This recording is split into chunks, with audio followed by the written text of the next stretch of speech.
দাঁড়াই ওনার সঙ্গে লড়াই করবার মতো কোনো যোগ্যতা আমার মধ্যে নাই। তবু আজকে যখন আসর পাই একেবারেই ছাড়াছাড়ি নাই। কি আসর তো দুইজনের, ওনারও যতখানি অধিকার আছে এই আসরের, আমারও ততখানি অধিকার আছে, একেবারেই ছাড়াছাড়ি নাই। তাই আমার এই ভাঙ্গা সিডির গান দিয়ে আমি আর আপনাদের বিরক্ত করতে চাই না, সরাসরি তরজার ভূমিকায় প্রবেশ করতে চাই। আজকের আলোচ্য বিষয় যেহেতু আজকে বাউলের শেষ পর্বে এসে দাঁড়িয়েছে, একেবারে শেষ, মানে এরপর আর কোনো তরজা হবে না। তো যে যতই যা কিছু করি না কেন আমরা শেষের সময় কিন্তু জমের বাড়ি যেতে হবে সবাইকে, কি তাই তো?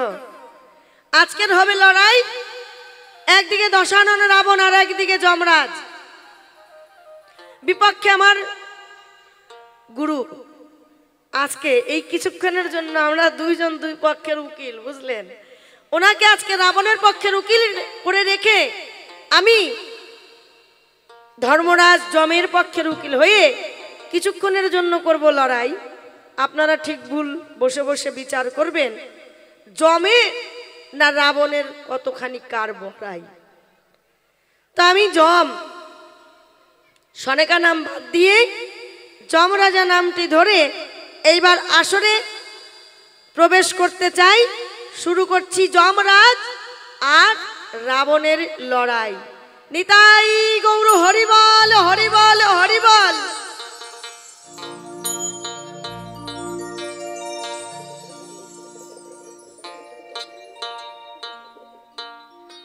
ওই আমি কল্পনাতে হইলাম ধর্মরাজ, বলি এ ধর্ম সভায়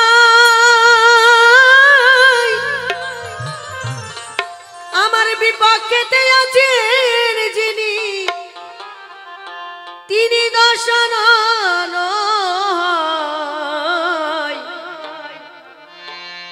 কল্পনাতে হইলাম ধর্মরাজ, আমি কল্পনাতে হইলাম ধর্মরাজ।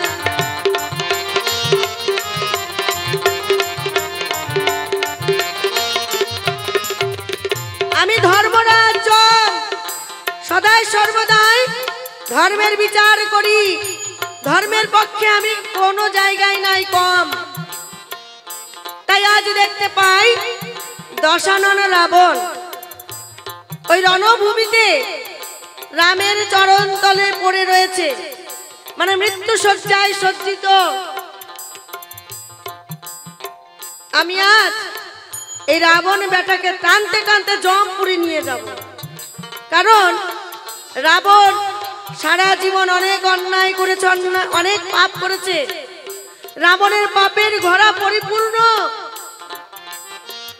তাই এই পাপের ঘোড়া যার পরিপূর্ণ হয়ে যায় তাকে যমপুরীতে যেতে হয়।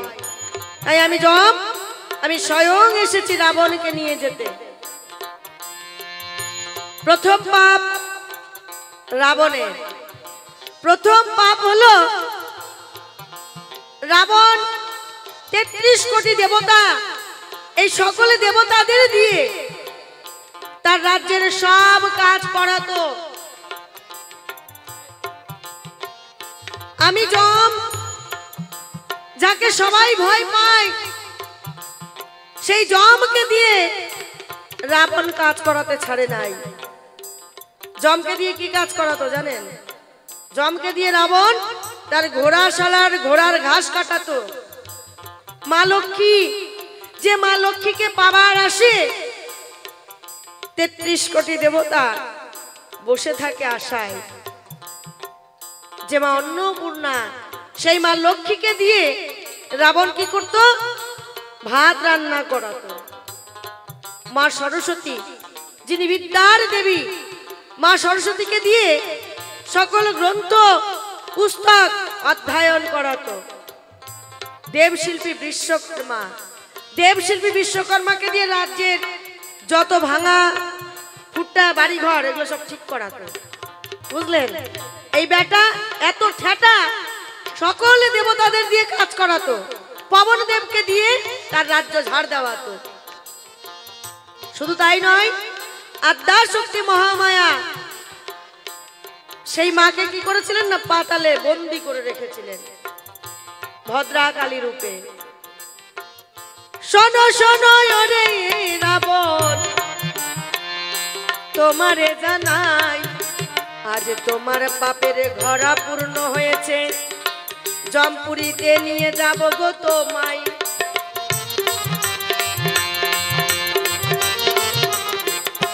আজকে রাবণকে কেউ বাঁচাতে পারবে না। রাবণকে আজকে আমি নিয়ে যাবই জমপুরী। কিভাবে নিয়ে যাব জানেন? গলায় বাঁধবো চামের দড়ি, পিছে মারবো গদার বাড়ি, টানতে টানতে নিয়ে যাব বেটাকে ওই না জমের বাড়ি।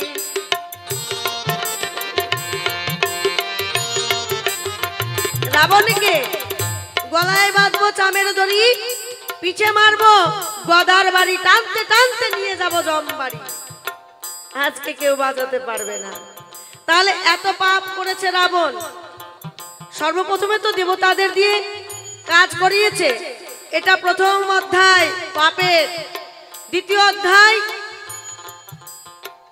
যদি কোনো পরপুরুষ কোনো পরনারীর দিকে খারাপ নজরে তাকায় তাহলে তার আয়ু ক্ষয় হয়। শুধু তাই নয়, রাবণ তো শুধু তাকায়নি, মা সীতাকে চুলের মুঠি ধরে টানতে টানতে তার রথে তুলে লঙ্কায় নিয়ে গেছে। যদি কোনো পুরুষ ধরে পরনারীর কেশ, দিনে দিনে তার আয়ু হয় শেষ। রাবণ, তুমি যে মা সীতাকে চুলের মুঠি ধরে টানতে টানতে লঙ্কায় নিয়ে গেলে, এটা তোমার আর এক পাপ। আর এক পাপ কি না, তুমি রাবণ তোমার রূপ পরিবর্তন করে তুমি সাধু বেশে কেন সীতাকে নিয়ে গেলে লঙ্কায়? এই যে সাধু বেশে সীতাকে নিয়ে গেলে এসে তাতে কি হলো না, এই জগতে যত সাধুগুরু বৈষ্ণব তাদের অপমান হলো। তাই তো দেখতে পাই এখনকার দিনে কিন্তু সাধুগুরু বৈষ্ণবের কোনো মর্যাদা নাই। কি বাবা, তাই তো? এখনকার দিনে সাধুগুরু বৈষ্ণবের কোনো মর্যাদা নাই। যদি কোনো সাধু ভিক্ষা করতে আসে, যদি দেখে দাঁড়িয়ে রয়েছে পাশের বাড়ি থেকে, মনে মনে ভাবে তাই ওই বাড়ি ভিক্ষা নিয়ে এইবার আমাদের বাড়িতে আসবে। কি করে না, দরজাটা বন্ধ করে দেয়, বলে আমরা দিতে পারবো না, আমাদের অসুস্থ পড়েছে। মিথ্যা কথা, দেবে না। তাই তারপরে বলে খেতে বসেছি, দেওয়া যাবে না। তারপরে বলে আমার ছেলে কোলের মধ্যে পায়খানা করেছে, দেওয়া যাবে না।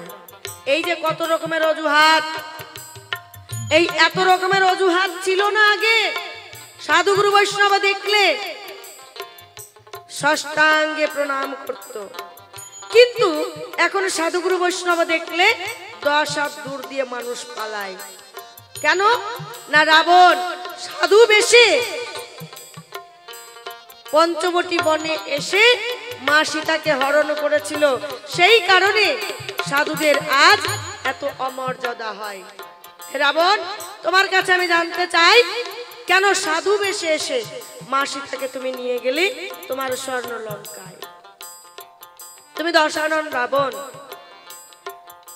তোমার এত শক্তি, এত ক্ষমতা, এই এত ক্ষমতা ছেড়ে কেন সাধু বেশে আসলে? তোমার কাছে রইল আমার জিজ্ঞাসা।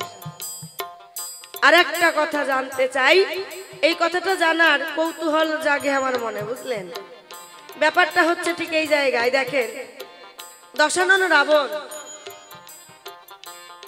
পিতা বিশ্বশ্রবা মুনি, মা নিকষা। তাহলে একজন মুনি, ব্রাহ্মণ, রাবণ হলো ব্রাহ্মণ পুত্র। তাহলে তোমার পিতা হলো মুনি, একজন ভক্ত, আর তোমার মা নিকষা। এবার তোমরা যে 4টা ভাই বোন, রাবণরা তো 4 ভাই বোন, রাবণ, কুম্ভকর্ণ, বিভীষণ আর বোন একটা, বুঝলেন? আদরের মোহন, শুক্রনখা রাক্ষসী। এদের যে আচার আচরণ বলবো ধীরে ধীরে, তাহলে তুমি রাবণ, তোমার আচরণ একরকম, অন্যায় অত্যাচার, তুমি অত্যাচারী রাজা। আর এক ভাই তাকে দেখতে পাই 6 মাস ঘুমায় আর 6 মাস খায়। এইটা আবার কেমন হলো? যার নাম কুম্ভকর্ণ, এ 6 মাস খায় আর 6 মাস ঘুমায়, মানে ভালো একটাও না। এইবার ভগ্নী একটা বনের মধ্যে ঘুরে বেড়ায়, পশু পাখি যা পায় ধরে ধরে খায়, পারলে মানুষও ধরে খায়। এই হলো বোন একটা রাক্ষসী। তা কি বলবো আপনাদের কাছে, এই যে বোন সুপ্রনখার যেদিন হয়েছিল বিয়ে, বিয়ের পরে বাসর রাত, যেই দিন বাসর ঘরে ঢুকেছে, সখীরা বলেছে, ও সখী আজকে বাসর রাত, স্বামীর সেবা করতে হয়। রাক্ষসী তো, বাহ, হ্যাঁ সেবা তো করবোই, আনন্দে আত্মহারা। তা বলেছে, ও সখী কোন দিক দিয়ে সেবা করব? বলে চরণ সেবা করিস আগে, চরণের দিক থেকে সেবা করতে করতে যাস। সেবা তো ঠিক আছে, সেবা করবো। সখীরা বলেছে স্বামীর সেবা করতে, আরো কি করেছে, চরণের দিক থেকে খাওয়া শুরু করেছে। রাক্ষস জাত খাওয়া ছাড়া তো কিছু বোঝে না, করে বলেছে সেবা করতে, চরণের দিক থেকে খাওয়া শুরু করেছে। খেতে খেতে খেতে খেতে শেষ, বাসর রাতও শেষ। সকালবেলায় উঠে যখন সবাই ওই বাসর ঘরে করেছে প্রবেশ, দেখার কিছু নাই, গেলে হাড্ডি কুড্ডি পুড়েছে। এ কি সখী, এটা কি তোমার স্বামী কই? বলে কেন, তোরাই তো বলে গেছিলি সেবা করতে, তাই আমি চরণের দিক থেকে সেবা করেছি, কিছুই বাঁচে নাই, ওই হাড্ডি কুড্ডি গুলা শুধু বেঁচেছে। এই হচ্ছে বোনের আচরণ, বুঝলেন? তাহলে 3 ভাই বোন গেল, রাবণ, কুম্ভকর্ণ আর ভগ্নী সুপ্রনখা। এইবারে বিভীষণ। 3 ভাই বোনের আচরণ 3 রকম, কিন্তু কনিষ্ঠ ভ্রাতা বিভীষণ, তার আচরণ একেবারেই আলাদা। সে হলো পরম ভক্ত। পিতা মাতা তো একজনাই, বিশ্বশ্রবা মুনি আর মানিকসা। তাহলে এই যে 4 ভাই বোন, 4 ভাই বোনের 4 রকমের আচরণ কেন হলো? 3 জন রাক্ষসের মতো আচরণ, রাক্ষস, আর একজন হলো পরম ভক্ত। তোমার কাছে আমার জানার বাসনা রয়, ভাই বোন তোমরা 4 জন ঠিক, বাবা কি ঠিক ছিল না, নাকি মা ঠিক ছিল না? হ্যাঁ, একই রকম, এক পিতার যদি সন্তান তোমরা হতে, তাহলে 4 ভাই বোনের আচরণ একই রকমের হতো। হয়তো বাবা 2 জন, আর না হয় মা 2 জন হবে, হয়তো তাই। মা তো রাক্ষসী, হয়তো বাবার ঠিক ঠিকানা নাই। আর তা যদি না হবে, তাহলে হয়তো মায়েরও ঠিক ছিল না, বাবার আচরণ ভালো নাই। তোমার কাছে রইল আমার এই তো জিজ্ঞাসন, ব্রাহ্মণ পুত্র হয়ে কেন হইল রাক্ষসের আচরণ?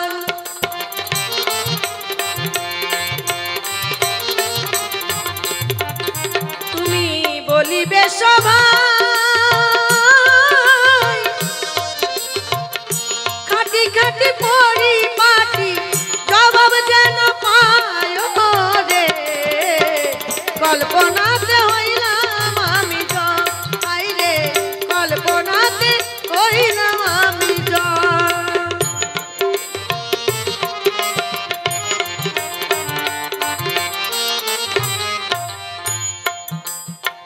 প্রথমবারে তোমার কাছে আমার যাহা রইল জিজ্ঞাসন, খাটি খাটি জবাব দেবে বাপের ব্যাটারি মতন।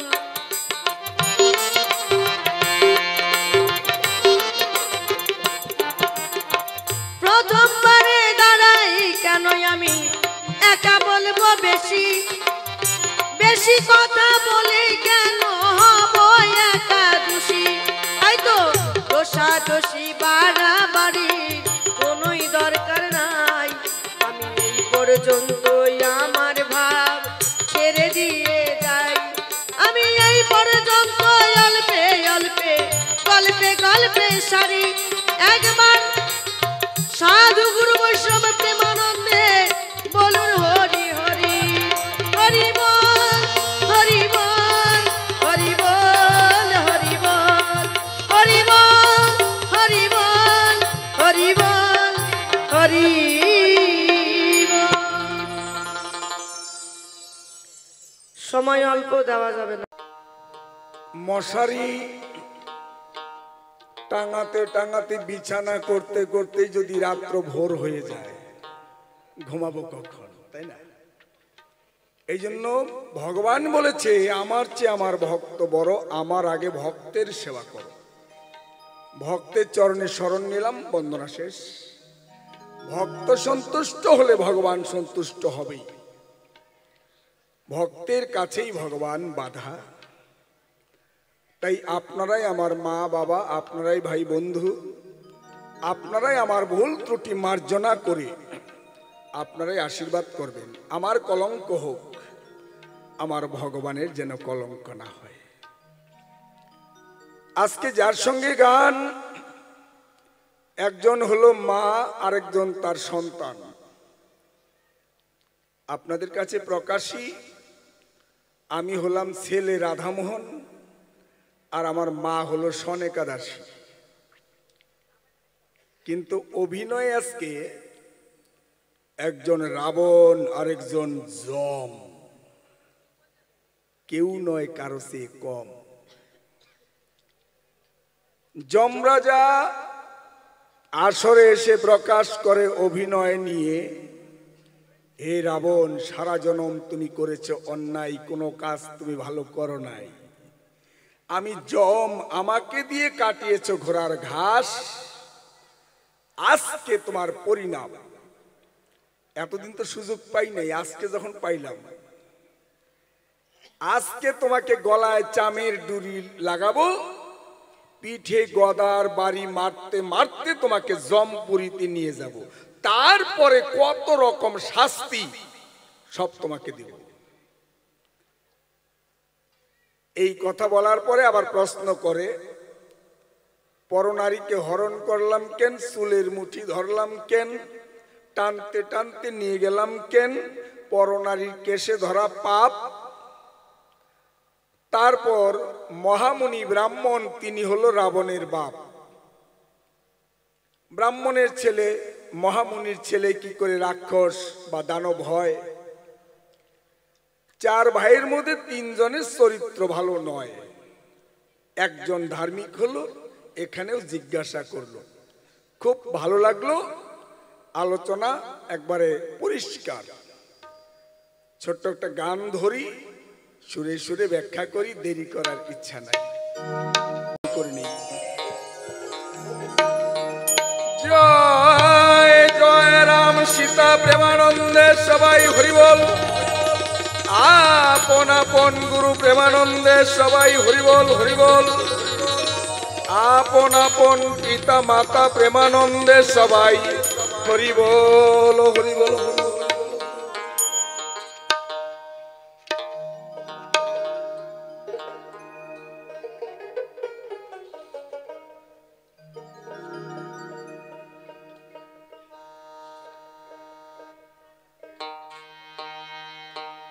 ভরসায় আমার চরণ তোমার, তরিতে বিপদ সাগরে। এই ভক্তের সমাজ, ভক্তের সমাজ দিও না গোলাস। আমি গাইতে এলাম আজ আসরে। ভরসা আমার চরণ তোমার, ভরসা আমার চরণ তোমার, তরিতে বিপদ সাগরে। ভরসা আমার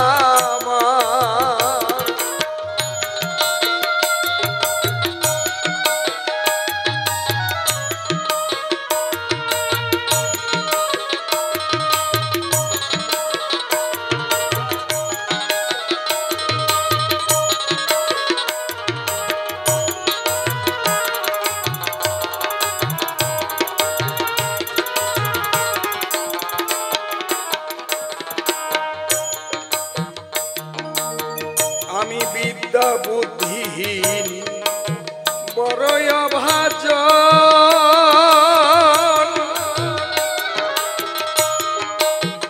শাস্ত্র পুরাণ আদি হয় নাই অধ্যয়ন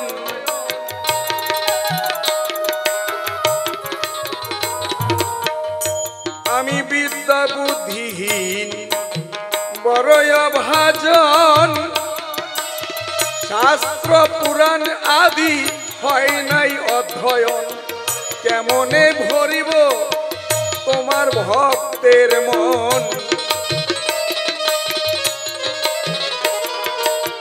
কেমনে ভরিব তোমার ভক্তের মন আজ এই হরি বাসরে ভরসা আমার চরণ তোমার তরিতে বিপদ সাগরে ভরসা আমার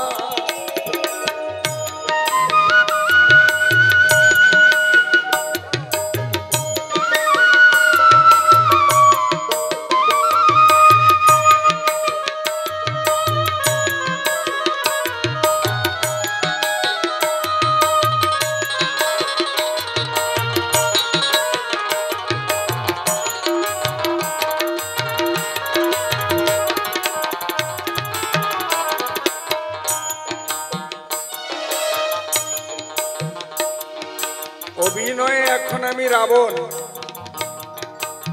হে যম তোমাকে বলে ধর্মরাজ আহা তুমি কতটুকু করেছো ধর্মের কাজ বলো শক্তি না থাকলে পরে দেবতাদের কেউ বাধ্য করে রাখতে পারে হ্যাঁ এটা সাধনার জোরে কম সাধনায় কি দেবতারা আসে হ্যাঁ কেন রাবণের ঘরে দেবতারা বিরাজ করে আমি তো কিছু অন্যায় করি নাই হ্যাঁ যিনি জগৎ লক্ষ্মী মা আমি তাকে দিয়ে আমার রান্নার কাজ করাই আরে মায়ের হাতে খাবো না খাবো কার হাতে হ্যাঁ মায়ের হাতে খেলে তৃপ্তি হয় এই জন্য আমি মা লক্ষ্মীকে দিয়ে রান্না করাই আর যার উপরে বিদ্যার দেবী নাই সরস্বতী তাকে দিয়ে গ্রন্থ পাঠ করাই এটা খারাপ কি হ্যাঁ যে যেটার উপযুক্ত তাকে সেটাই তো আমি করেছি আর তুমি যমরাজ আমি জানি তোমার দ্বারা আমার হবে না কোনো কাজ এই জন্য করি প্রকাশ তোমাকে দিয়ে কাটাইলাম আমার ঘোড়ার ঘাস এখন উপহাস কয় আমাকে দিয়ে ঘোড়ার ঘাস কাটাইলি আজকে মজা বুঝবি না না আহা তা না তোমার কাছে আমি হার মানব না হে যম রাজা তোমার নাই জানা তুমি রাবণ রাজাকে তোমার জমপুরীতে নিতে পারবে না আমার ঘাটে বাধা আছে রাম নামের তরি একদিনই প্রভু হইবে কান্ডারি তাই আমি অনায়াসে রাম সীতার নামে গাইতে গাইতে ভব নদী দিয়ে যাব পারি জয় জয় রাম সীতা প্রেমানন্দে হরি বল হরি বল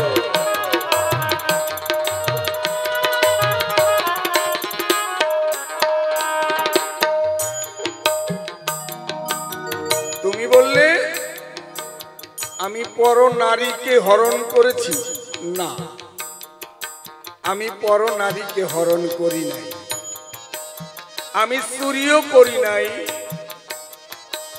আমি সাধুর বেশে সীতা করেছি হরণ কেন কালী পূজা যারা করেন যারা দুর্গা ঠাকুর আনতে যান কালী ঠাকুর কালী পূজার দিন যখন ঠাকুর আনতে যারা যায় তারা প্রত্যেকেই শুদ্ধভাবে স্নান করে ভালো পোশাক পরে জীবনে কোনোদিন তিলকের ফোঁটা দেয় না কিন্তু কালী ঠাকুর আনতে গেলে একটা লাল ফোঁটাও লাগায় কেউ কেউ নামাবলি দেয় গায়ে, সুন্দর পোশাক পরে তারপর মাকে আনতে যায়।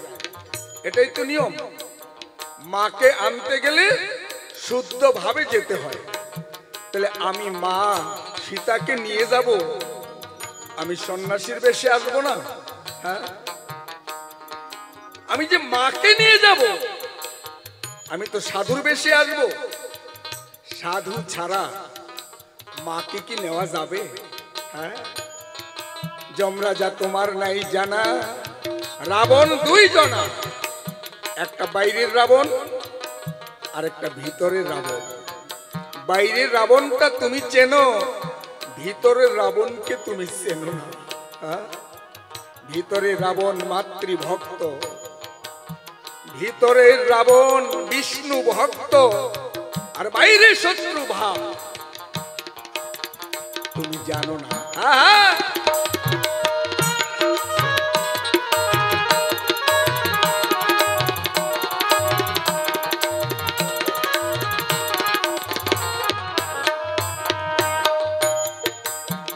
সীতাকে যদি বলি সীতা আমার মেয়ে, আর যদি বলি সীতা আমার মা,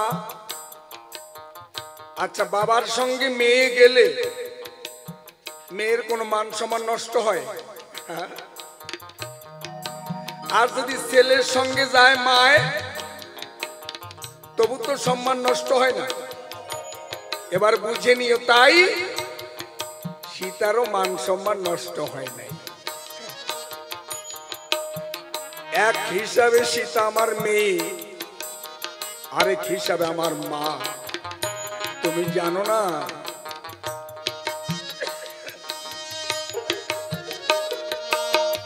এই সীতাকে কেন আমি সাধুর বেশে নিয়ে গেছি? সীতা দেবী রামচন্দ্রকে স্বামী পেতে বৈষ্ণব সেবা মানত করেছিল। রামচন্দ্রকে দেখে সীতা মানত করেছিল, শিবের মন্দিরে ভোলানাথ, এই রামচন্দ্রকে যদি আমি স্বামী রূপে পাই, আমি শ্বশুর বাড়ি গিয়ে একজন পরম বৈষ্ণব সেবা দেব। সীতা গিয়ে শ্বশুর বাড়ি, এবার রামের কাছে কয়, ওগো স্বামী, তুমি আমার কাছে সবচেয়ে দামি, তোমাকে পাওয়ার জন্য বৈষ্ণব সেবা মানত করেছিলাম আমি, আমার কথা নেও, তুমি একজন ভালো বৈষ্ণব এনে দাও। রামচন্দ্র এই কথা শুনে সঙ্গে সঙ্গে চলে গেল নৈমিষারণ্যে, যেখানে 60,000 মুনি ঋষির বাস। রামচন্দ্র গিয়ে তাদের সকাশ করে নিবেদন, আপনারা বলে দেন এই ত্রেতা যুগে শ্রেষ্ঠ বৈষ্ণব কোনজন? মুনিরা ধ্যান করে জানতে পারলো শ্রেষ্ঠ বৈষ্ণব হচ্ছে লঙ্কার রাবণ। হরিবোল হরিবোল হরিবোল হরিবোল।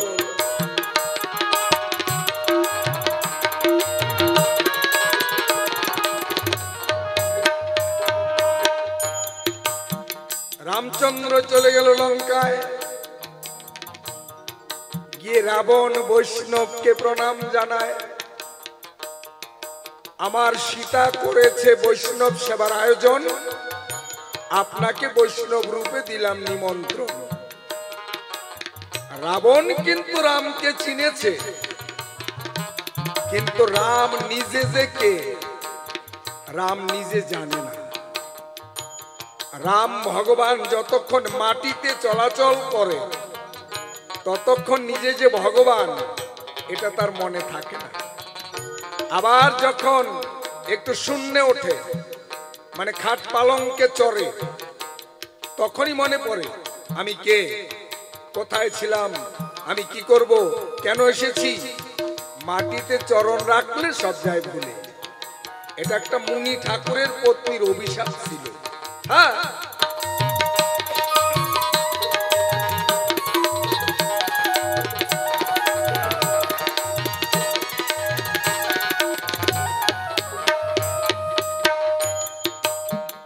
রাবণ চিনতে পারলো রামকে দেখে, এই তো বৈকুণ্ঠের সেই নারায়ণ। আমি তো একদিন এই নারায়ণের মন্দিরেই ছিলাম দাঁড়ি প্রহরী। আমি জয়, আমার ছোট ভাই বিজয়, আমরা দুই ভাই বৈকুণ্ঠের নারায়ণের দ্বারে দাঁড়িয়ে ছিলাম। মুনিদের অভিশাপে রাক্ষস কুলে জন্ম নিলাম। এই তো সেই নারায়ণ। প্রভু তুমি একা এসেছো, আমার মা লক্ষ্মী কোথায়? কিন্তু রামের মনে নাই সে যে নারায়ণ। একই তুমি কাকে ভগবান বলছো, কাকে প্রভু বলছো? আমি অযোধ্যার রাম, আমি দশরথের পুত্র রাম, আমি ক্ষত্রিয় রাম। রাবণ বুঝতে পারলো প্রভু ভুলে গেছে। ঠিক আছে, তোমার বৈষ্ণব সেবায় যাব, কিন্তু আমার একটা প্রতিজ্ঞা। কি প্রতিজ্ঞা? যেখানে বৈষ্ণব সেবা হবে অর্ধ ক্রোশ মানে 1 মাইল, বর্তমানে 1.5 কিলোমিটার, এইটুকের মধ্যে কোনো মানুষজন থাকতে পারবে না। একটা গোপন ঘরে সেখানে যেন বৈষ্ণব সেবার আয়োজন করে। আর যে দিবে সেবা বৈষ্ণব, আপনার নিমন্ত্রণ, আপনি অবশ্যই যাবেন অযোধ্যা ভবন। যথা সময়ে রাবণ বৈষ্ণব অযোধ্যাতে যায়। সীতা দেবী স্বর্ণ ভৃঙ্গারে চরণ ধোয়াইয়ে কেশে চরণ মোছায়, যত্ন করে বসতে দিল সেই গোপন বাসরে। সীতা দেবী নিজে হাতে বৈষ্ণব সেবার সকল আয়োজন করে। সব আয়োজন করে বলছে, বৈষ্ণব আমার মানত আপনি এবার পূরণ করুন, আপনি সেবায় বসুন, আপনি সেবা নিয়ে আমাকে সে মানত থেকে মুক্তি দেন। এবার ভোগরাগের ঘরে বৈষ্ণব বসে চোখের জলে ভাসে, বলছে, মা সীতা, তোমার মনে পড়ে তুমি সেই বৈকুণ্ঠেশ্বরী লক্ষ্মী। প্রভু রাম হলো সেই নারায়ণ, আর আমি জয়, তোমাদের মন্দিরের দাঁড়ি প্রহরী। মুনিদের অভিশাপে আমি রাক্ষস কুলে জন্ম নিয়েছি। আমার 1 লক্ষ পুত্র, 1.25 লক্ষ নাতি, এত বিশাল হয়েছে এই রাক্ষস জাতি। ওমা, আমাকে উদ্ধার করবি না? সীতা বলছে, সে কি, কিভাবে? রাবণ বলছে, আজ আমি যে বৈষ্ণবের বেশে তোমার বাড়িতে এসেছি, আরেকদিন আমি এই বৈষ্ণবের বেশে আসব। কথা দে মা, সেদিন তুই আমার সঙ্গে যাবি। কোথায়? কেন মা? আমার সে পাপ লঙ্কায়। কিন্তু এই কথা তুই তোর স্বামী রামকে কোনোদিন বলতে পারবি না। রাম জানবে আমি তোকে করেছি চুরি, কিন্তু তুই ইচ্ছা করেই যাবি আমার লঙ্কাপুরী। তুই হবি আমার পারের তরি, প্রভু রাম হবে আমার কান্ডারি। প্রভু রাম আমাকে শত্রু ভেবে, দুষ্ট ভেবে, আমি চুরি করেছি বলে সে তার ভক্তবৃন্দ নিয়ে আমার পাপ লঙ্কা করবে আক্রমণ। রামের চরণ ধুলিতে, তার ভক্তের চরণ ধুলিতে আমার পাপ লঙ্কা পবিত্র হবে। আমি তোকে কোথায় রাখবো জানিস? আমি তোকে রাখবো যেখানে শোক নাই, তাপ নাই, জ্বালা নাই, যন্ত্রণা নাই, আমি রাখবো তোকে সেই অশোক বনে। সবাই জানবে আমি শত্রু, সবাই জানবে আমি দানব, সবাই জানবে আমি তোকে অত্যাচার করি। সারাদিন মানুষের সামনে আমি গোপন ভজন করব। সীতা, রাম নাম নিও না, সীতা, রামকে ভুলে যাও, সীতা, রামকে আর পাবে না। মূলত যে সীতারাম সীতারাম সীতারাম আমি অন্তরে সর্বক্ষণ গাইব, আর মানুষকে অভিনয় করে দেখাবো সীতা, রাম নাম নিও না, সীতারামকে ভুলে যাও, কিন্তু অন্তরে আমি ওই সীতারাম সীতারাম আমি কীর্তন করব। এই যে আমার গোপন ভজন। যখন সবাই গভীর নিশীতে ঘুমিয়ে পড়বে, সে সময় আমি তোর অভাগা সন্তান, আমি নিত্য নিত্য গিয়ে আমি ফুলের সাজি ধরে তাদের ডাক দিয়ে বলবো, আয় তোরা কে যাবি আমার মায়ের পূজায়। যারা ইচ্ছা করে আসবে তাদেরকে নিয়ে আমি সে গোপন বাসরে সেই অশোক বনে আমি তোর পূজা করব মা। অবশেষ রামচন্দ্রের আগমন হবে। আমার 1 লক্ষ পুত্র, 1.25 লক্ষ নাতি, আমি একজনকেও রাখবো না বংশে দিতে বাতি। সবাই রামকে দর্শন করবে, বদনে রাম নাম গাইবে, আর ওই যে রামকে ধরো রামকে মারো হবে রাম নাম কীর্তন, আর নয়ন ভরে রামরূপ করবে দর্শন। রামের হাতে মরে তারা সকলে বৈকুণ্ঠে করিবে গমন। অবশেষ থাকবো আমি। মাগো, তুই হবি সেদিন আমার পারের তরি, প্রভু রাম হবে আমার কান্ডারি। আমি রাম সীতা নাম গাইতে গাইতে রাক্ষস জনম থেকে অনায়াসে দিব ভব নদী পারি। জয় জয় রাম সীতা প্রেমানন্দে, হরি বল হরি বল।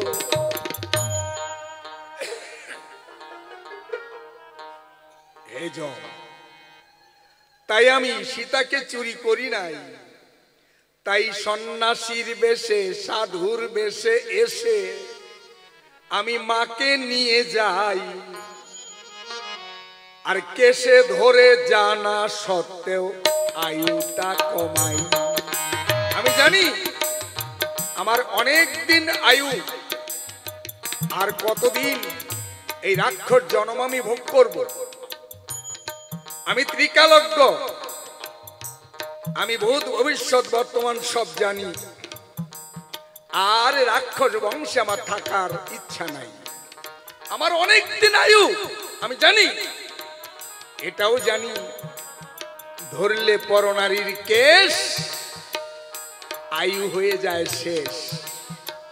আমি চিন্তা করলাম, তাই আমার আয়ু থাকতে তো মরার উপায় নাই, তাই কেশ ধরে আমার নিজের আয়ু আমি নিজেই দিলাম শেষ করে। রাক্ষস বংশ থেকে পাইব নিস্তার, তাই তো মাকে কেশে ধরে নিয়ে গেছি লঙ্কায় আমার। জানিস না আমার মুক্তির তরে আমি মাকে নিয়ে গেছি আমার ওই লঙ্কার ভিতরে। হ্যাঁ,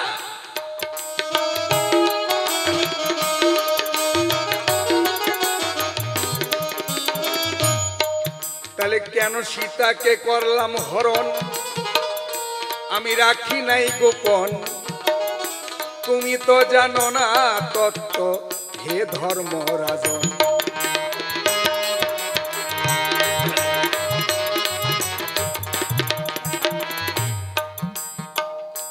এবার আমাদের 4 জনের 3 জনের আচার আচরণ একরকম, আর বিভীষণ অন্যরকম। হ্যাঁ ঠিক,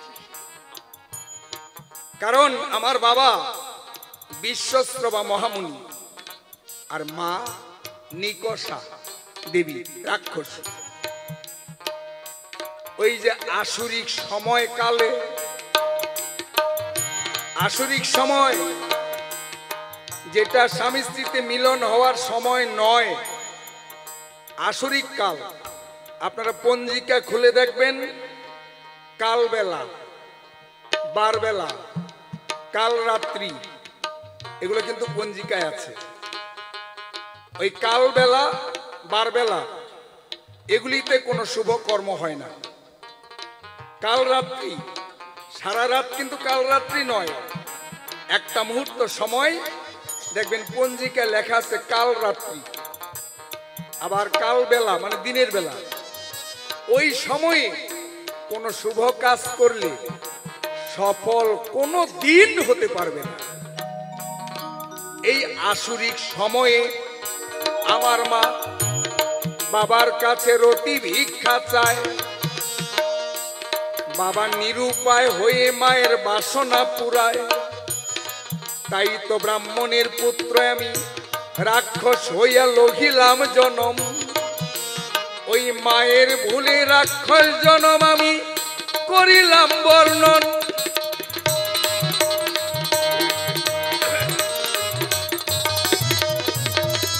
আমার বাবা মহামুনি জানে কোন সময় সন্তান জন্ম হলে ভালো হবে, কখন খারাপ হবে।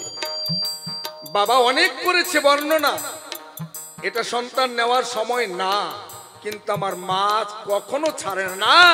আমি এই মুহূর্তেই আমি সন্তানের মা হতে চাই। তাই আমরা হয়েছি এরকম দুই ভাই এক বোন। তিনজনের পরে তখন আমার মায়েরও একটু মনে পড়ে, দুইটা ছেলে একটা মেয়ে, এই তিনটাই যাবে রাক্ষস হয়ে। ধার্মিক একটা পুত্র চাই। আমার বাবা বলল, ধার্মিক পুত্র পেতে গেলে একটু কষ্ট সইতে হবে এ ভূমণ্ডলে। আমার কথা নাও, 1 বছর আগে নিরামিষ খাও, 1 বছর আগে সংযমী হও, তারপরে আমার কাছে এসো। যদি ভালোবাসো। মা 1 বছর ব্রত পালন করেছিল। তারপর যখন বাবার কাছে গেল, বাবা তখন সুসময়ে ভালো লগনে জন্ম দিল। তাই আমার ছোট ভাই বিভীষণ ধার্মিক হলো। হ্যাঁ, এই তো তোমার কথা ছিল, রাখি নাই গোপন। তবে দেখো, মা যদি ইচ্ছা করে ভালো সন্তান জন্মাইতে পারে, আবার বাবারও দরকার আছে। রাখ রাখ রাখ, মানে এক রাজার মেয়ে, সে প্রতিজ্ঞা করলো, আমি যেদিন মরব সেদিন যদি আমার সঙ্গে মরে এরকম ব্যক্তি যেন আমার বিয়ে করে। রাজার মেয়ের আর বিয়ে হয় না। কেউ যদি রাজার মেয়েকে দেখতে যায়, গেলেই রাজার মেয়ে প্রশ্ন করে, আমি যেদিন মরবো সেদিন মরবা? কয় কেন মরবো? কয় তাহলে যাও, আমি বিয়ে বসবো না। কয়েক বছর চলে যায়, রাজার মেয়ের বিয়ে হয় না। একটা গরিবের ছেলে, ওকে ধর মরি মরি, তাও তো রাজার মেয়ের বিয়ে করি। ও গিয়ে বলছে আমি বিয়ে করব। কয় শোনো, আমি যেদিন মরবো সেদিন কিন্তু মরতে হবে। কয় মরবো, তবু তোমার বিয়ে করব। এবার বিয়ে হয়ে গেল। এখন রাজার মেয়ে, তাকে মোটামুটি জমি জমা দিয়ে বাড়িঘর সুন্দর করে বানায় দিল। 1-2 বছর চলে যায়, আর ছেলেটা মনে করছে রাজার মেয়ে ভুলে গেছে, মরার কথা তোর কয় না।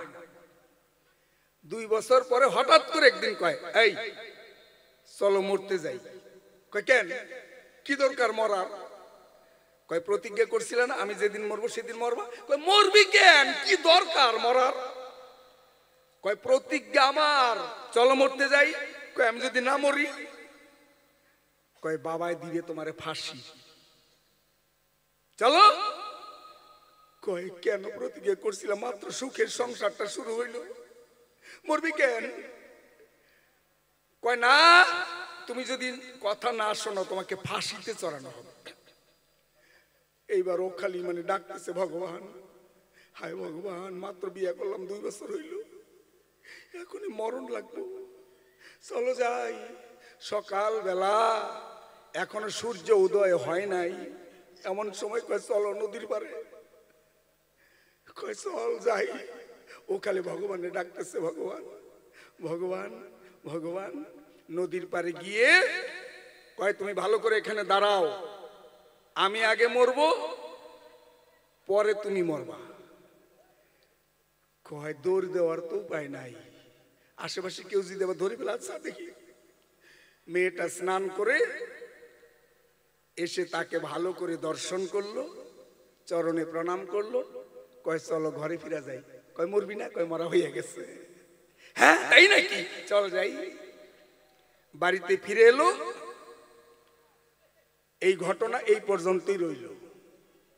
10 মাস 10 দিন পরে একটা সুন্দর পুত্র সন্তান জন্ম হইল। এইবার 2-3 বছর পরে কয় চলো আজকে মরতে যাই। কয় আমি আর মরবো না। কয় মরবা না? চলো যাই। কয় না আমি মরবো না। কয় কেন মরবা না? কয় এখন তোর বাবা বাইসা নাই, মানে মহারাজার বেঁচে নাই, এখন আমারে ফাঁসিও দিতে পারবো না, জেলেও ঢুকাইতে পারবো না। কয় এখনো ভালো করে বিচার করো, চলো মরতে যাই। কয় না আমার মরার ইচ্ছা নাই। কয় তাহলে থাকো। মেয়েটা সকালবেলা গিয়ে স্নান করে গোপন ঘটনা যা আছে আপনারা বুঝে নেবেন অন্তরে। একবারে ছোলা কলা তো বাজারে বিক্রি হয় না, তাই না? কলা ঢাকা না থাকলে ওইটা বাজারে বিক্রি হবে না। এর মধ্যে যে গোপন তত্ত্ব আপনারা বুঝে নেবেন সবাই। আমি খালি উপরে ছোলা ঢাকার উপরে একটা কইয়া যাই। মেয়েটা নদীতে স্নান করে যখন ডাঙ্গায় উঠলো, দেখে এক ডাওয়াই মানে চন্ডাল শুকরের পাল নিয়ে যাইতেছে। ওই শুকর আলাকে দর্শন করে ফিরে এলো ঘরে। 10 মাস 10 দিন পরে সন্তান একটা জন্ম নিল। তার 2-3 বছর পরে আবার একদিন কয় স্বামীরে চলো মরতে যাই। কয় তোর মইরা স্বাদ মিটে নাই, আমার মরার ইচ্ছা নাই। মেয়েটা আবার যথাসাধ্য করিয়া সাধন স্নান করে ডাঙ্গায় উঠলো। দেখলো চণ্ডীদাসের মতো এক বর্ষিয়ালা ওই বর্ষি নিয়ে নদীর পারে বসে আছে। ওইটারে দর্শন করে চলে আসছে। আরো একটা সন্তান জন্ম নিল। এবার 3টা সন্তানের 3 রকম স্বভাব পাইল।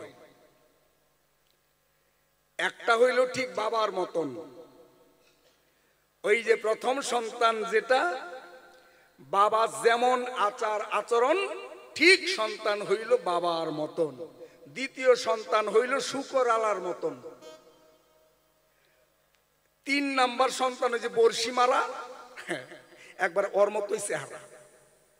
এই 3 সন্তান যখন বড় হইল, স্বামী স্ত্রীর মধ্যে একদিন প্রেমের ঝগড়া শুরু হইল।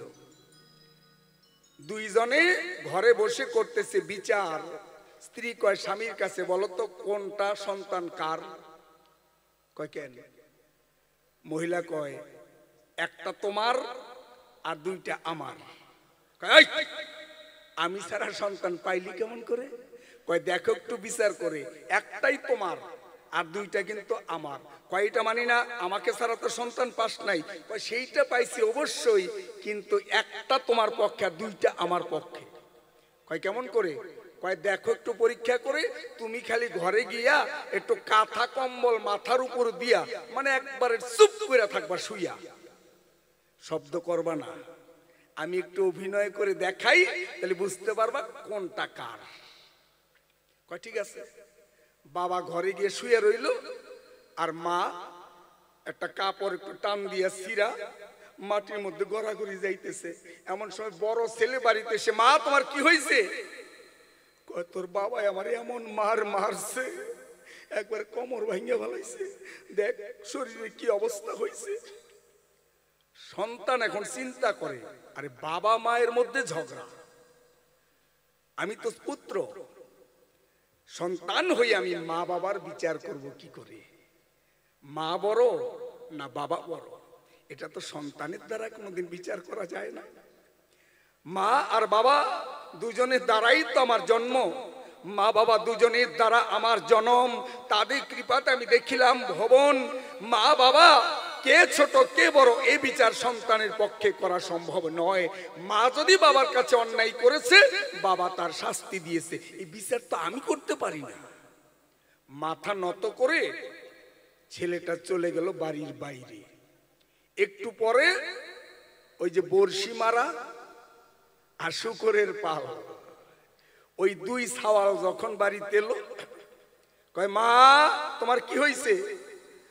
কয় তোর বাবা কি মারছে, আমারে মারছে। ওই শুকরওয়ালা হাতে লাঠি ছিল। কয় শালার বেটা শালা গেছে কই? হ্যাঁ, পাই লাগে মাথার মধ্যে একটা বসাই, মারে মারছে, মানুষ চেনে নাই। আর বড়শি মারা, ও বড়শি ছিপ নিয়ে কয় একবার যদি এখনই পাই পিঠের মধ্যে কয়েকটা বসাই। লাফালাফি শুরু করছে দুইটাই। গেছে কই শালার বেটা শালা গেছে কই? ওর মা কয় কোন দিকে গেছে তা তো জানি না। কয় পাইলে আজকে বাবারে কয়েকটা বসামো, তারপরে ভাত খামো, আজকে পিঠে ছাল তুলবো। দুইটা লাফালাফি করতে করতে বাড়ি থেকে চলে গেল।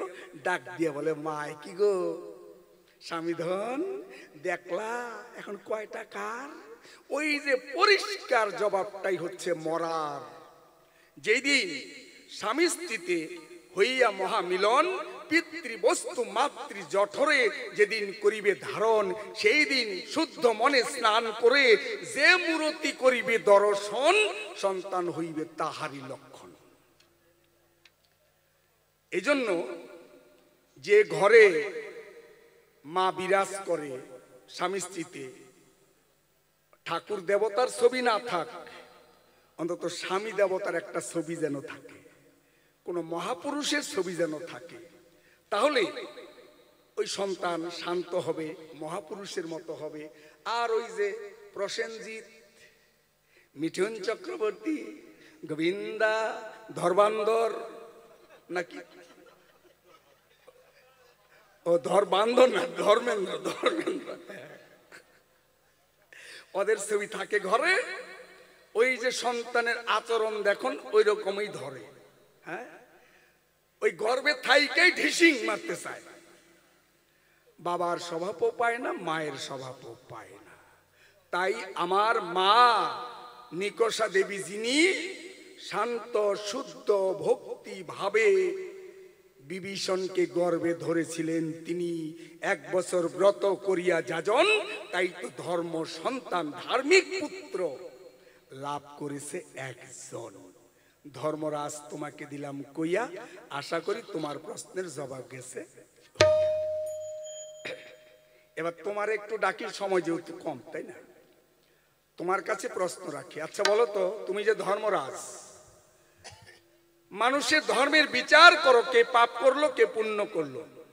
আচ্ছা নিজেই তো তুমি বিচার জানো না, বলো তুমি ধর্মরাজ, ধার্মিক হয়ে ধর্মের রাজা হয়ে তুমি কোন বিচারে লাথি মেরেছিলে তোমার মায়ের গায়ে? আচ্ছা মা কোনো অন্যায় করলে মাকে কি লাথি মারা যায়? তার মধ্যে তুমি ধর্মরাজ, তুমি ধার্মিক হয়ে নিজের মাকে কি করে লাথি মারলে? একবার সহজ কথা নয়। মা পেয়ে মনে তাপ, তোমাকে দিয়েছিল অভিশাপ, যেই পা দিয়ে আমাকে লাথি মারলি, ওরে নির্বোধ, তোর ওই পা ফুলে হয়ে যাক গোদ। সঙ্গে সঙ্গে ধর্মরাজের একটা পা ফুলে এরকম মোটা হয়ে গেল। তখন বিপদে পড়ে মায়ের কাছে ক্ষমা চায়, মা আমি অন্যায় করেছি, তুমি আমাকে ক্ষমা করে দাও, আমার এই গোদ ভালো হবে কি করে? বলছে যা, যেদিন কোন সতী নারীর দেখা পাবি, কোন সতী নারী যদি হাত বুলাইয়ে দেয় তোর পায়ে, আমার আশীর্বাদে সেদিন যেন তোর পায়ের গোদ ভালো হয়ে যায়। ধর্মরাজ তোমার কাছে একটাই প্রশ্ন রইল, কেন মাকে লাথি মেরে তোমার এই গোদ হইল? তারপর কোন জায়গায় গিয়ে ভালো হলো, কে ভালো করে দিল, ওই সতী নারীটা কে ছিল, এইটাই জিজ্ঞাসা রইল। তাই ভরসা আমার চরণ তোমার, তরিতে বিপদ সাগরে, ভরসা আমার।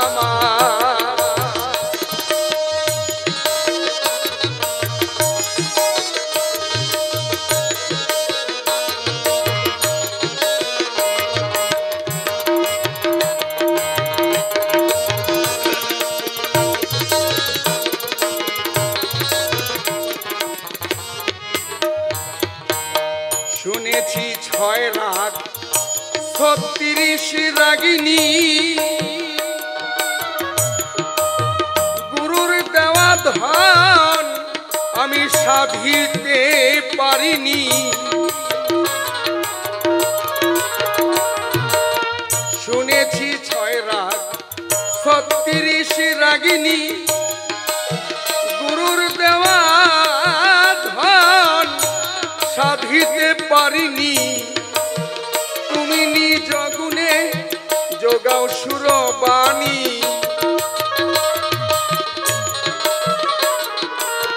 তুমি নিজ গুণে যোগাও সুরবাণী।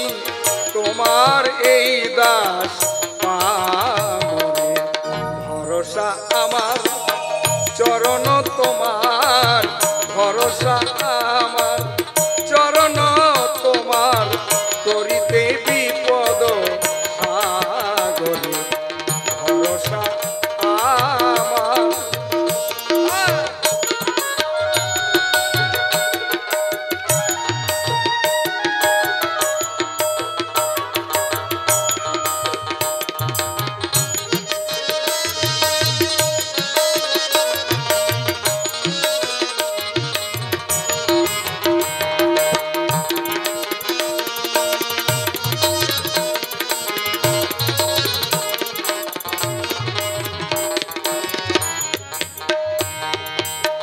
সত্য যোগে ধ্রুব প্রহ্লাদ, ত্রেতা যোগে হনুমান, দাপরে সুকোসারি গায়ে তোমার গুণগান।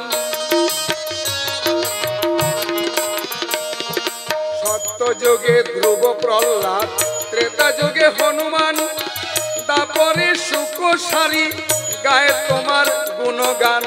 রাধা মোহনী কয় ছোট প্রেমের বান, রাধা মোহন কয় ছোট প্রেমের বান। দুঃখ যেন সবে পাশরে, ভরসা আমার চরণ তোমার, তরিতে বিপদ সাগরে, ভরসা আমার চরণ তোমার, তরিতে বিপদ সাগরে, ভরসা আমার, ভরসা আমার, ভরসা আমার। অল্প সময়ে জবাব, কারণ সময় নষ্ট করা যাবে না।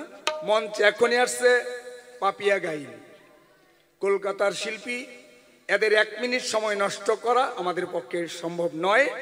পাপিয়া গাইনের সঙ্গে রয়েছে আমাদের উত্তরবঙ্গের গর্ব বাউল নটরাজ, জীবনমুখী গানের ডালি নিয়ে আসবে উজ্জ্বল দাস।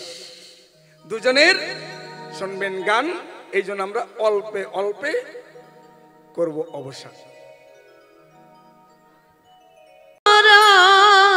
রে চাই না রাজ্য সিংহাসন,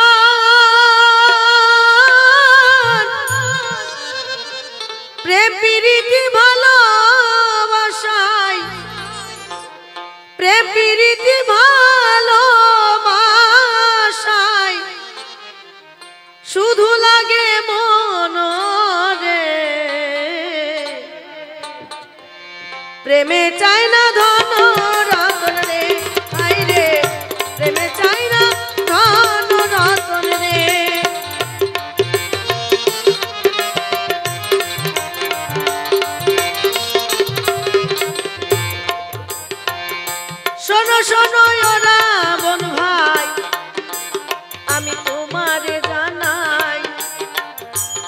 কারণে আমার পায়ে গোদ হয়েছে বলিব সবাই।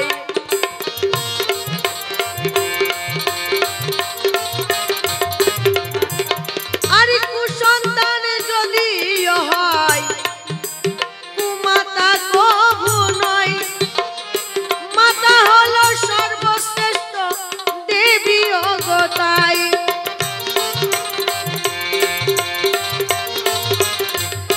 কুসন্তান যদি হয় কুমাতা কখনো নয়, মা সর্বশ্রেষ্ঠ দেবী। পিতা স্বর্গ পিতা ধর্ম পিতা হি পরমান্তপ প্রীতরি পিতমা পর্ণে প্রিয়ন্তে সর্বদেবতা। পিতার চরণে প্রণাম করলে যেমন সর্বদেবতার চরণে প্রণাম করা হয়, তেমন জননী জন্ম ভূমিষ্ঠ স্বর্গাদপি গরীয়সী মা, সর্বশ্রেষ্ঠ হলো আমার মা। আমি ভূমিষ্ঠ হয়ে আমার যে আরাধ্য দেবীর মুখ দর্শন করেছিলাম, সেই আমার জ্যান্ত প্রতিমা, সে আমার গর্ভধারিণী মা। তাহলে সন্তান খারাপ হলেও মা কখনো খারাপ হয় না কি বাবা? হয়? হয় না। সন্তান যদি বাবা মাকে ভাত না দেয়, বাবা মা কখনো সন্তানকে খারাপ অভিশাপ দেয় না, বলে না তুই মরে যা, দূর হয়ে যা, চলে যা, কখনো বলে না। যদিও কখনো মা বলে থাকে, সে বলাতে সন্তানের কোনো ক্ষতি হয় না, কারণ মা মন থেকে কখনো সন্তানকে খারাপ কথা বলেই না, তাই সন্তানের কখনো খারাপ হয় না। কিন্তু এখানে শাস্ত্রে প্রমাণ রয়, মায়ের অভিশাপে যমরাজার পায়ে গোদ হয়। আচ্ছা, যদি আসল মা অভিশাপ করে, সন্তানকে মা যদি কখনো মারে, দেখবেন সন্তান এক জায়গায় কাঁদলে মা আর এক জায়গায় গিয়ে কাঁদে, কারণ ওই যে সন্তানকে মা মেরেছে, সন্তানের থেকে মায়ের বেশি আঘাত লেগেছে। তাহলে যে মায়ের অভিশাপে পায়ে গোদ হলো, বুঝতে হবে সেই মা তো আর মা নয়, মায়ের মতো মা নয়, মায়ের মতো। কারণ মায়ের তো সন্তানের লাথি খাওয়া অভ্যাস আছে, আছে তো, গর্ভ থেকেই তো সন্তান মায়ের পেটে লাথি মারে, মারে না? তাই বলে কি মা কি বলে, তবুও ঠাকুরের কাছে গিয়ে প্রার্থনা করে আর বলে, হে ঠাকুর, আমার সন্তানটা যেন ভালোভাবে এই পৃথিবীতে আসে, এই সুন্দর পৃথিবীটা যেন উপভোগ করতে পারে। তাহলে মায়ের তো লাথি খাওয়া অভ্যাস আছে, তারপরেও কেন মায়ের অভিশাপে গোদ হলো, এখানে একটু বোঝার ব্যাপার আছে। কারণ শুধু মা হলে হবে না, মা হওয়া কি মুখের কথা যে না বোঝে সন্তানের ব্যথা? হ্যাঁ, আমি যম ওগো রাবণ তোমারে জানাই, যম আর শনি আমরা দুই ভাই সূর্যেরও তনয়।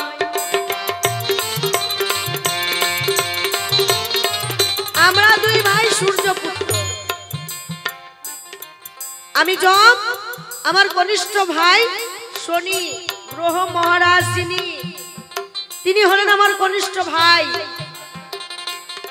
আর আমার মা সংজ্ঞা দেবী। তো আমার মা কি করলেন, এই যে সূর্যদেবের যে সূর্যের এত তাপ, সূর্যের এত তাপ আমার মা সইতে না পেরে একটা ছায়া সংজ্ঞা তৈরি করে আমার বাবার বাড়িতে রেখে আমার মা সেখান থেকে চলে গেল, কারণ সূর্যের এত তাপ আমার মা সইতে পারল না। এই ছায়া সংজ্ঞার গর্ভে জন্মগ্রহণ করলেন গ্রহরাজ শনিদেব। আমি তো আর জানি না যে ওইটা আমার নিজের ভাই না আর নিজের মা না, মায়ের মতোই দেখতে আমার মা, তাকেই মা বলে জানি। এইবার আমরা দুই ভাই একসাথে খেলাধুলা করি, এই খেলাধুলা করতে করতে ভাই ভাইতে একটু মারামারি হয়। দুই ভাই যখন আমরা মারামারি লেগেছি, মানে ভাইয়ের একটু জোরে আঘাত লেগেছে, ভাই যখন মা বলে চিৎকার করে উঠেছে, সঙ্গে সঙ্গে আমার ছায়া সংজ্ঞা মা কি কর্ম করিল, দৌড়ায় এসে আমার ভাইকে কোলে তুলে নিল।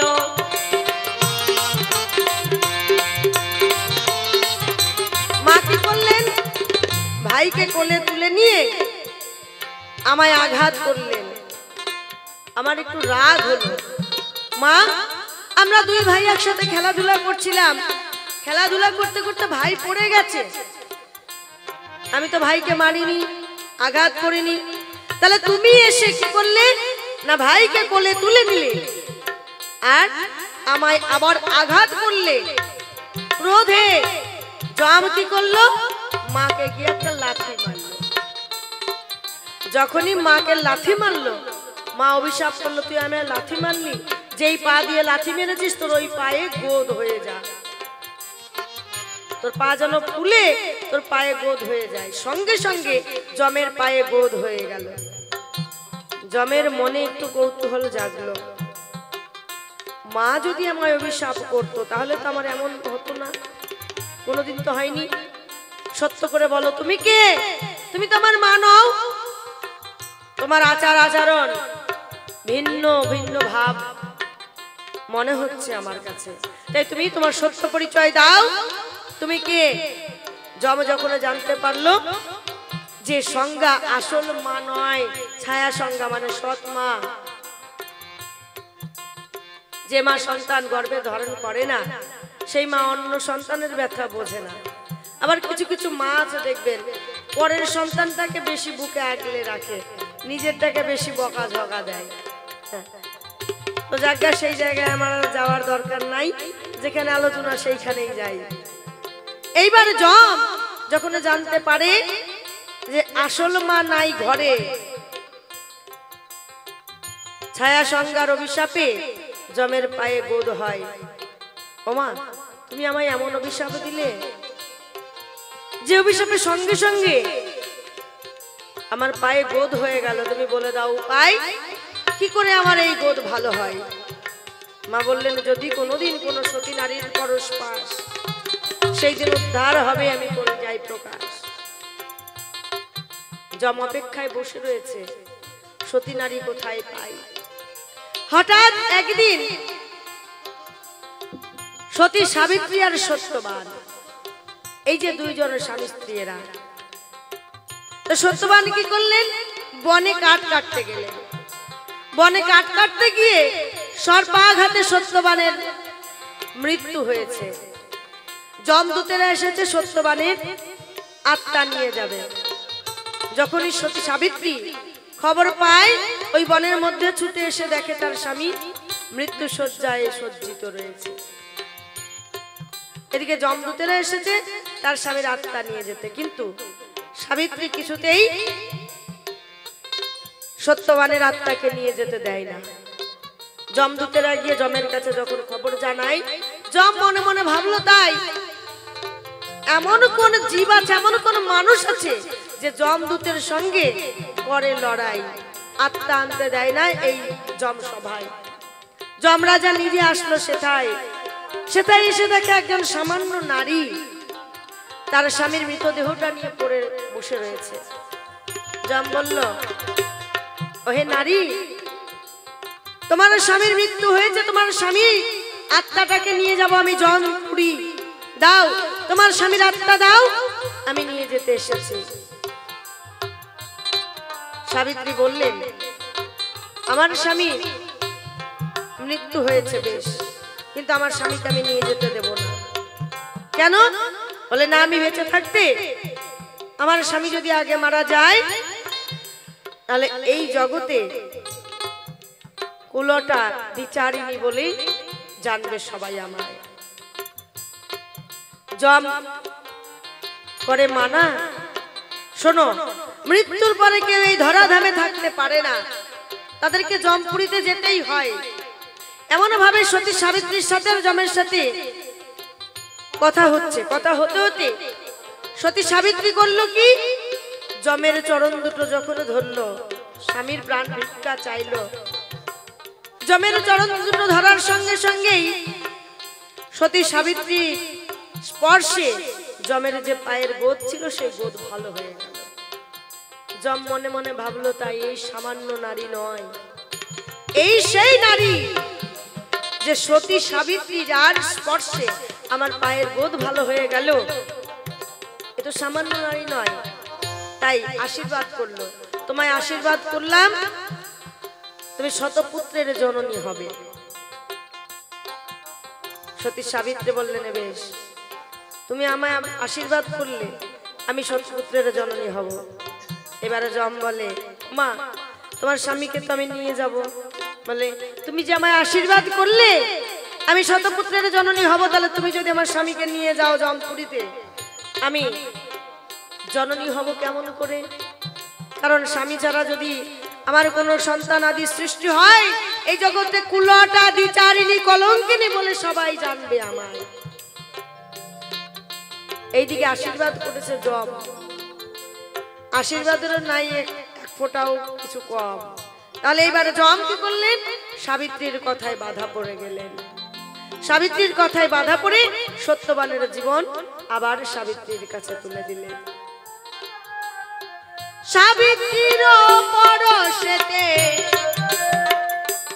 যমের পায়ের গোদ ভালো হলো। শোনো শোনো ও রাবণ ভাই, তোমায় বলা হলো,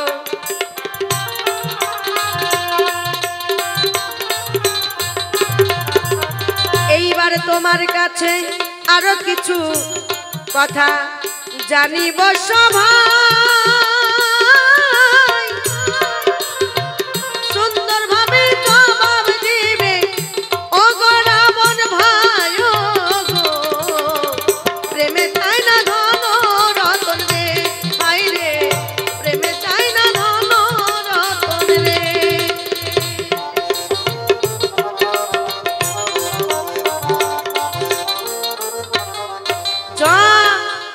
আমি যম, আমি তোমার থেকে কোনো অংশে নাই কম। যমের কথা শুনে গল্প একটা দিয়ে গেছে, খুব সুন্দর, বুঝলেন? গল্প তো কেউ দেয় না অল্প, কি তাই আমি একখানা গল্প দিয়ে যাই। গল্পটা মা বোনেদের কাজে লাগবে যদি ভালো করে শুনে আর দুই কান ভরে রাখে। এটা ছোট্ট একটা সাপ ধরা মন্ত্র। এই মন্ত্রটা যদি মনে রাখেন তাহলে সাপ ধরতে পারবেন।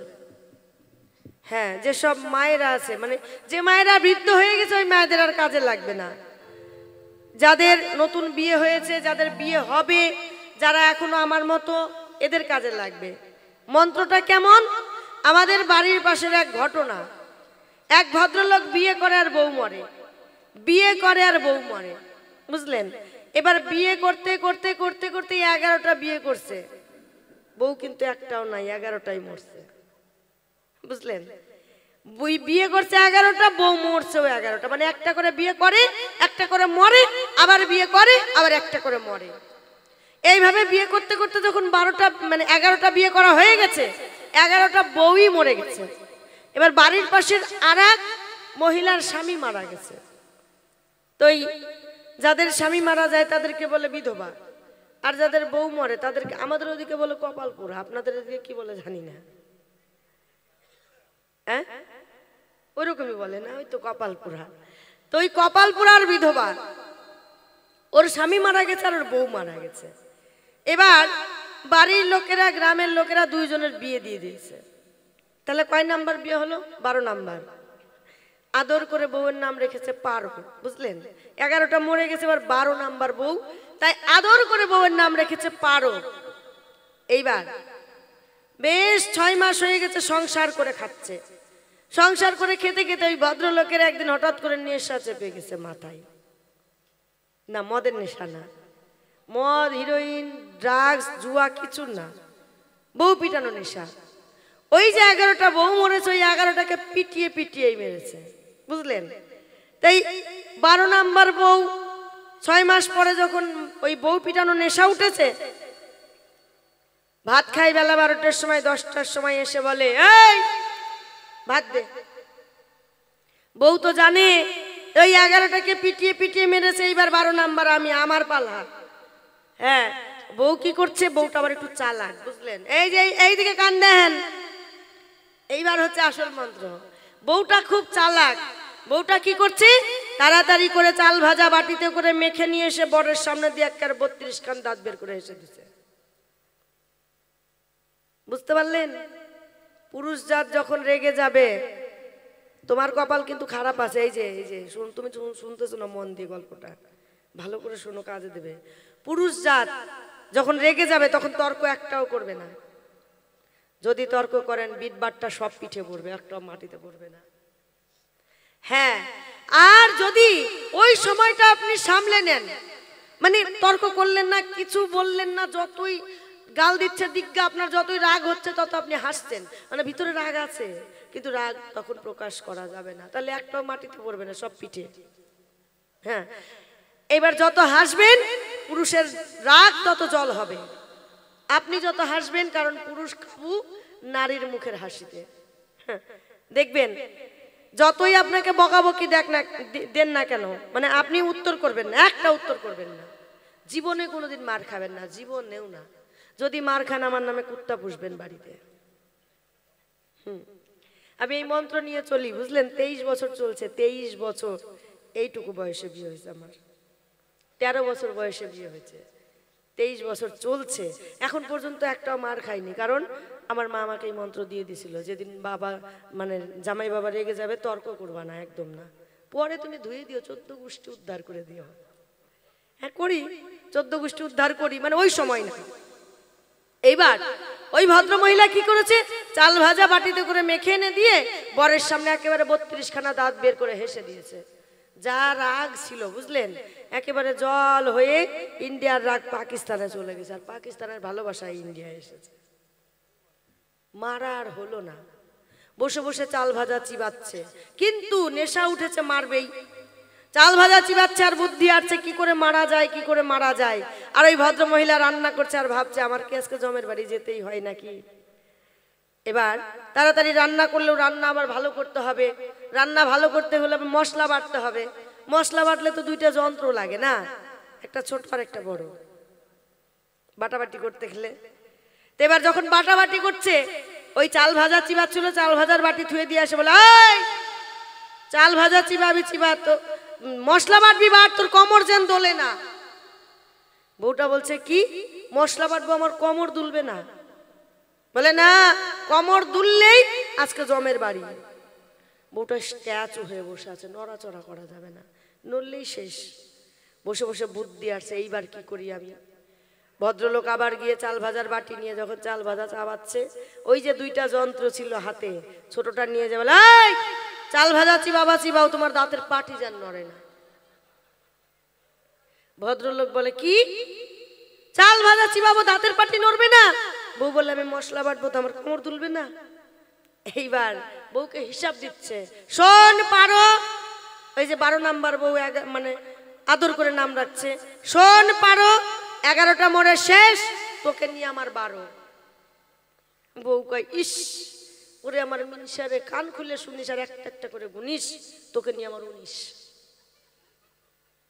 হ্যাঁ রাবণ, আমি জম, তোমার থেকে কোনো জায়গায় নাই কম। যে যতই দাদাগিরি করুক না কেন, যে যতই দাপট খাটাক না কেন, এক সময় আমার এই জমপুরিতে তাকে আমি টানতে টানতে নিয়ে যাব। আজকে তোমাকেও নিয়ে যাব, কিন্তু সময় নাই, পাপিয়া চলে এসেছে,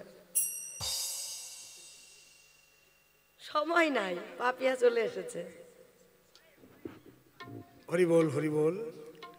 মানে জমিদারের বড় নৌকা ছিল, নৌকার মধ্যে উঠে জমিদারের চাকর ছিল নাম মদনা। মদনা তামাক সাজা, মানে হুকা সাজা, হুকা, পিতলের হুকা, আগের দিনের বড় হুকা। মদনা এবার কলকি খুইলা থুইয়া ওই হুকাটা হাতে নিয়া, ওই যে নদী নৌকা বাইতেছে মাঝিরা, আর উনি ওই হুকা ধরে রাখছে, মানে জল ভরতেছে হুকার মধ্যে। জল ভরতে ভরতে পিতলের হুকা 2000 টাকা দাম, মানে স্রোতে চলেই গেছে। চলে যাওয়ার পরে মদনা চিন্তা করে, এখন কইলেই তো আমার ধৈর্য জমিদারে মারে। হুকা কিন্তু চলে গেছে, খালি হাত জলের মধ্যে রাখছে। জলের মধ্যে রাইখা কয়, জমিদার বাবু আপনি আমার বাপ, আপনি আমার মা, আপনি আমার 14 গোষ্ঠী ঠাকুর। কয় এত বন্দনা করস কে? কয় মনে করেন আমি আপনার চাকর, আমি যদি কোনো অন্যায় করি ক্ষমা করবেন না? কয় সেটা করতেই হবে। কয় এইটাই আর কি কইলাম। মানে ব্যাপার হচ্ছে কি, এই যে হুকাটা, এই যে জল ভরতেছি, কয় হ্যাঁ জল ভর, তামাক খাবো। ভরতেছি, জল ভরতেছি। আচ্ছা হুকাটা কিরকম দাম? কয় আমি তো কিনি নাই, আমার ঠাকুর দাদার কিনা, 2000 টাকা দাম। কয় আচ্ছা মনে করেন কোনো ব্যাপারে যদি হুকাটা আমার হাত থেকে ছুইটা যায়, আমার কি মারবেন না ক্ষমা করবেন? কয় ছুইটা যাবো কে, ভালো করে ধরিস। কয় ধরছি ধরছি। হ্যাঁ, আসলে হুকা চলে গেছে অনেকক্ষণ আগে, ও হাতটাই জলের মধ্যে দিয়ে রাখছে। কয় ধরছি। আচ্ছা মনে করেন এই জল ভরতে ভরতে যদি কখনো সুইটা যায়, তাহলে আমার মারবেন না ক্ষমা করবেন? কয় ভালো করে ধরিস, সুইটা যাবো কে? কয় ধরছি। কয় সুইটা যদি যায় তাহলে ক্ষমা করবেন না? কয় সেইটা না ক্ষমা করা লাগবে। কয় গেছে, আমাদের পালাও গেছে। ওই যে পাপিয়া গাইন আইছে, ওই হুকা আগেই সুইটা গেছে, দেখছি আইসে ওই সুইটা গেছে আগে, খেলে একটু পরে রইলাম, গেছে। জয় গুরু।